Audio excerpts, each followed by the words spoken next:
Let me just pose for him. Give him that prison pose real quick. Tijuana Jackson, ex-convict turned motivational speaker. I'm a life coach with a goon hand.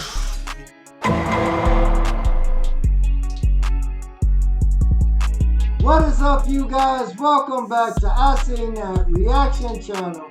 I'm your boy, Mr. I Seen That.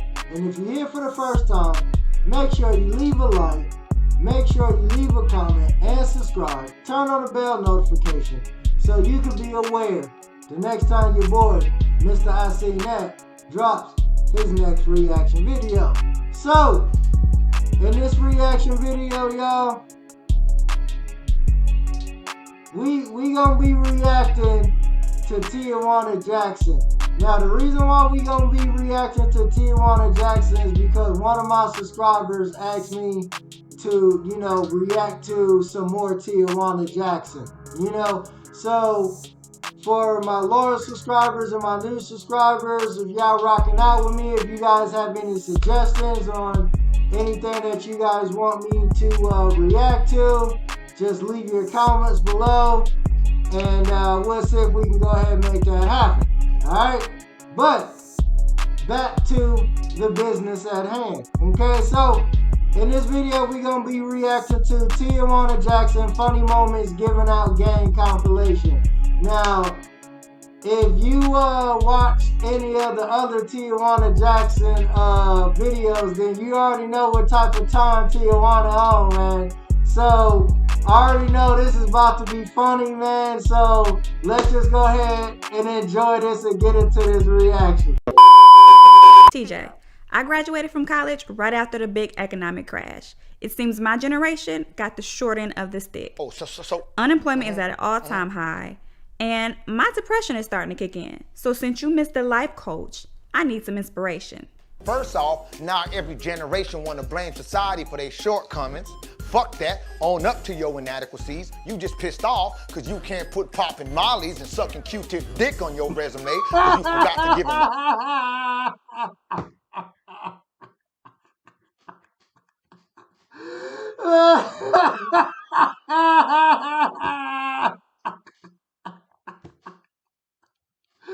He already started, man. Man, he already started, man.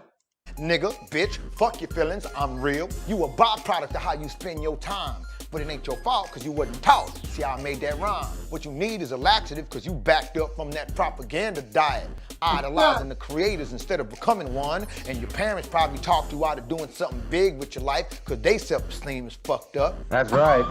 Sorry, Mary. I'm afraid the answer has to be no. Does anything like this ever happen in your home? Or maybe you one of these poop-putt niggas that think you hard till you get put in GP and your cellmate make you comb the dingleberries out his ass. How about that? Baby, no. Let me guess. Maybe you think your destiny is out of your hands because the Illuminati got the final say. Well, let me tell you something. Niggas ain't shit to Illuminati but lab monkeys, heard me? Many a days I sat in my cell rethinking my life. Make a nigga so sick can't even eat a honey bun. Bad decisions had put me here amongst the dregs of society, sexual predators, and long-lost relatives. As I reevaluate the choices I made along the way, it became clear that a nigga was doing everything in his power to get a cameo on cops. I used to smuggle a half pound of cocaine from Texas to the M10 when I was barely 18 years old. Now I was a grown-ass man trying to smuggle peanut butter out the chow hall. It does nothing for your self-esteem when a nigga twice your size holds you down and you gotta beg the nigga to wear a condom. I should have thought.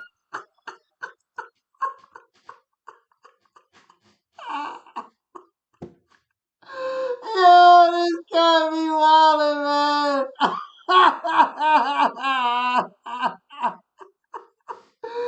Man, Tijuana be going in, man. This is hilarious.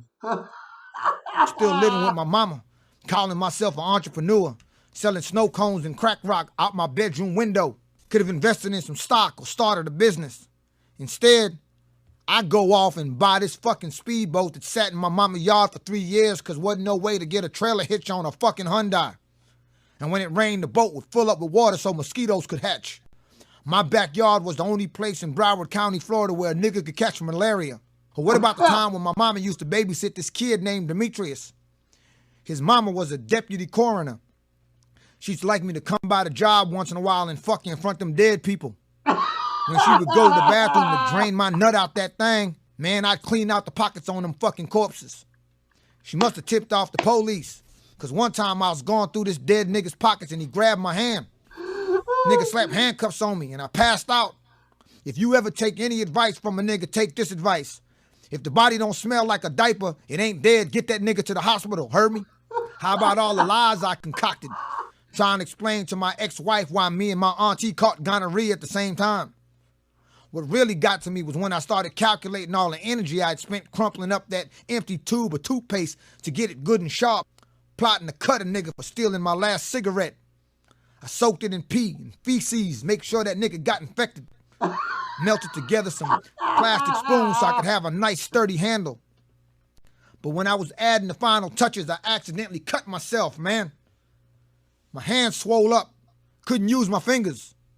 My whole fucking arm turned blue. Looked like I was finger fucking Nate Terry on her period. So I sat there looking like Shrek meets the fucking Smurfs and got to thinking. I had spent so much of my life being told that I wasn't worth shit, that I wasn't no better than my estranged father, that I was stupid, that I would either end up dead or in jail, or that I was less than because I was black. And they didn't have to say it, I could feel it. What do you do when you are constantly being put down, frowned upon, and regarded as a failure to society? I tell you, what do? You get sick of it. And you try to validate yourself.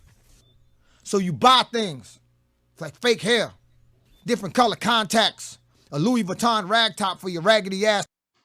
Hey, he's speaking big facts, man. You know, people have a tendency, they want to go out and get their mind off of what they're really going through, man. You know what I'm saying? And like he's saying, they're going to go out and purchase all of this stuff, man.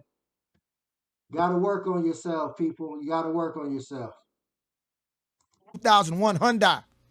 It's like putting perfume on a fucking pig. Man, one time I was waiting in line to get in the club.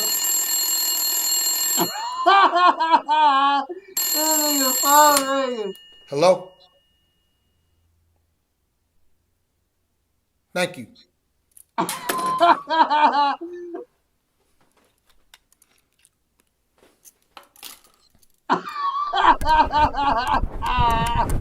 So what was I saying? Man, one time I was waiting in line to get in the club and this nigga stepped on my gators. He ain't saying nothing, he just looked at me. And it was right when I had just finished up my Navy SEAL training back when Tupac was still dancing with Digital Underground and them niggas went platinum off that Humpty Hump. I was a master with that hand-to-hand combat, but I was still on probation and I didn't want my girl to know I was at the club, because what I did was I put my rubbers in my dress slacks, man, and hang them out the back window and told her I was doing them graveyard shifts. Nigga just needed to get out the house, man, because she was always in a foul-ass mood, especially being on her third trimester. So I'm standing in line at this club and this nigga gonna step on my gators again. I said, hey boy, gone with that fuck shit, you heard? This nigga gonna look at me, look at my gators, and roll his eyes. But while he was rolling his eyes, nigga, I got to rolling up my sleeves, because if I had to choke this nigga out, I didn't want to get his aftershave lotion on my dress shirt. You know what I'm saying? I just got that shit out the wash. And right as I was about to cross my bra, this nigga, these two females come out the door, and I couldn't help but notice that the club was empty. And when I say the shit was empty, nigga, it looked like a Rebecca Black concert in that motherfucker. Capacity was light, albino light. But these two females was battered in the motherfucker, and they drunk off their asses. Dresses all hyped up. You can see the stretch marks in between their legs. That should make a nigga hot. They chirp this Benz 550, take off their heels, climb in, get to revving it up, letting that steam go. And as they were trying to pull out their spot, the car just took off, man, and they went up on the curb, got to plowing over them street vendors. Now it was hailing hot dogs and chorizos. Niggas just running for their lives. So then they swing. Then the car just turned around and started coming straight at the club, and everybody in line just broke out.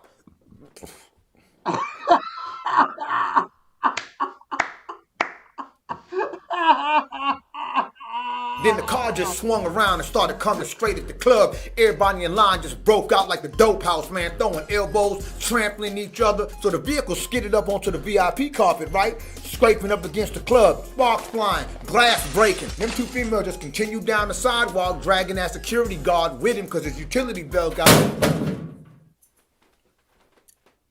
That shit scared the shit out of me. I once met this beautiful Hawaiian female named Kalika. I used to call her Kalika the Freaker. The chemistry was amazing. We had sex so much you think a nigga was going back to jail. Actually, then again, I think a nigga might have been going back to jail. But until Kalika, I had never experienced crotch calluses. I remembered we just...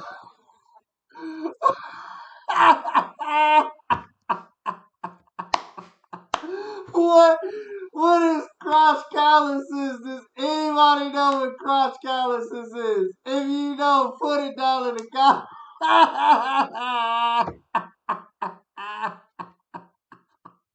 Celebrating some Z's when she turned to me and said, "Nigga, you cut like a G. How many girls you been with?" Feeling cocky, I rattled off a number like 17, 23 if you count prison and juvie. So I asked her the same question. She fed me a piece of pineapple and said, "You would be number 123. Whoa. Nigga, my dick went into a coma and my nuts got real cold. Felt like I was riding a polar bear. A few episodes of Deadliest Catch flashed before my eyes and I felt seasick, so I ran to the bathroom where I noticed the panties in the hamper. Each one of them had a black soot in the crotch area. And it wasn't by design. Wasn't blood spots either. It was hard and crusty, shiny and lava-like. And when I held it close and smelled it, it smelled like 123 niggas. I instantly drank the bottle of hand sanitizer she had on the sink. And whatever you do, do not wash your crotch with Clorox. Needless to say, that relationship ended abruptly. Back when I was in the joint.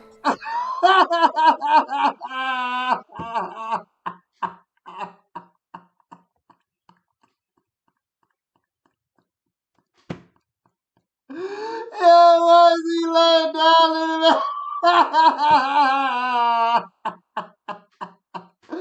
Why is he laying down like this, man? He all got the mood. He's setting the mood.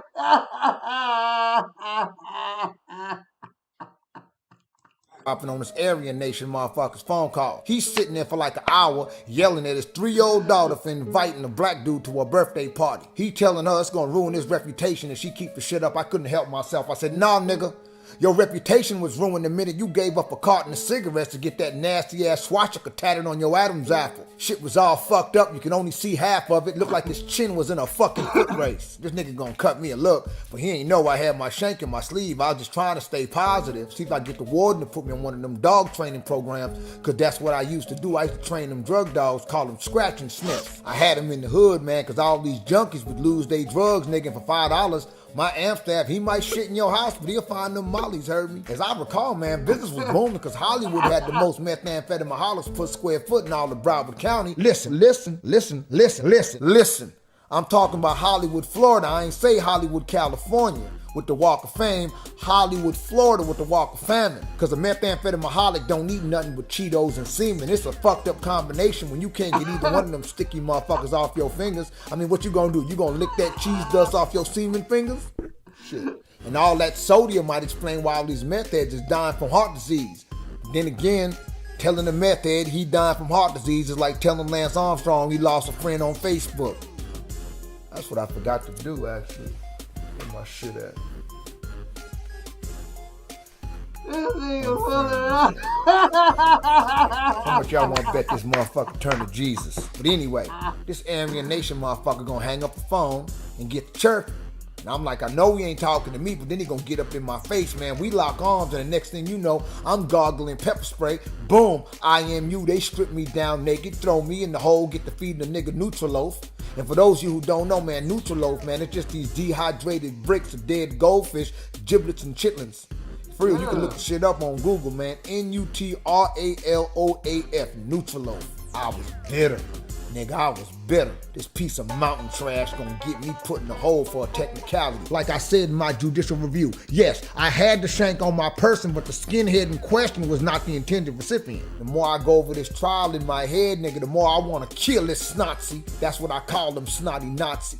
How the fuck is 3-year-old daughter inviting a black dude to a birthday party gonna ruin his reputation when he a fucking lifer?